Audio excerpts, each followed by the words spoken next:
ಮಂಗಳೂರಿನ ಚಿತ್ರಾಪುರ ಕೊಳಾಯಿಯಲ್ಲಿರುವ ಪಣಂಬೂರು ಶ್ರೀ ಮಹಾವಿಷ್ಣು ಭಜನಾ ಮಂದಿರದ ಶಂಕುಸ್ಥಾಪನಾ ಸಮಾರಂಭವು ನಡೆಯಿತು.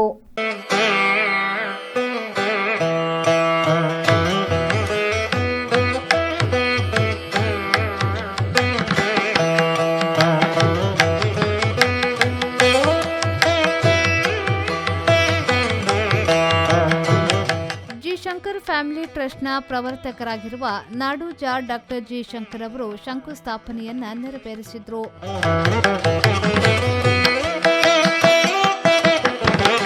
ಬಳಿಕ ಮಾತನಾಡಿದ ಅವರು, ಎಲ್ಲ ಸಮಾಜದ ಬಾಂಧವರು ಸೇರಿ ಈ ಭಜನಾ ಮಂದಿರದ ಜೀರ್ಣೋದ್ಧಾರ ಕಾರ್ಯಕ್ರಮವನ್ನು ಯಶಸ್ವಿಯಾಗಿ ಮುಗಿಸಬೇಕು ಎಂದು ಹೇಳಿದರು.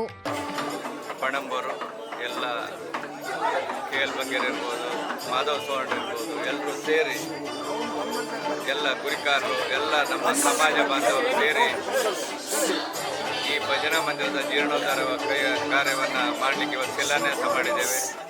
ಎಲ್ಲ ನಮ್ಮ ದೈವದೇವರುಗಳ ಒಂದು ಆಶೀರ್ವಾದದಿಂದ ಅದು ಒಳ್ಳೆಯ ರೀತಿಯಲ್ಲಿ ಯಾವುದೇ ವಿಘ್ನ ಬರಲಾರದೆ ಒಳ್ಳೆಯ ರೀತಿಯಲ್ಲಿ ಅದಕ್ಕೆ ಆರ್ಥಿಕ ಸಂಪನ್ಮೂಲ ಕೂಡ ಸಿಕ್ಕು ಕ್ಲಪ್ತ ಸಮಯದಲ್ಲಿ ಆಗಲಿ ಸಮಾಜ ಬಾಂಧವರಿಗೆ ಅದರಿಂದ ಒಳ್ಳೆಯದಾಗಲಿ ಅಂತ ಹಾರೈಸ್ತೇನೆ. ಇದೇ ವೇಳೆ ದಕ್ಷಿಣ ಕನ್ನಡ ಮೊಗವೀರ ಮಹಾಜನ ಸಂಘ ಉಚ್ಚಲೈದರ ಉಪಾಧ್ಯಕ್ಷರಾಗಿರುವ ಮೋಹನ್ ಬೆಂಕ್ರೆ, ಪೂರ್ವ ಮಾರಿಯಮ್ಮ ದೇವಸ್ಥಾನದ ಆಡಳಿತ ಮುಖ್ಯಸ್ಥರಾದ ಲಕ್ಷ್ಮಣ ಆಮೇನ್ ಕೋಡಿಕಲ್, ಪಣಂಬೂರು ಮೊಗವೀರ ಮಹಾಸಭಾದ ಅಧ್ಯಕ್ಷರಾಗಿರುವ ಮಾಧವ ಸುವರ್ಣ, ಗುರಿಕಾರರು, ಅಧ್ಯಕ್ಷರು, ಸದಸ್ಯರು ಈ ವೇಳೆ ಉಪಸ್ಥಿತರಿದ್ದರು.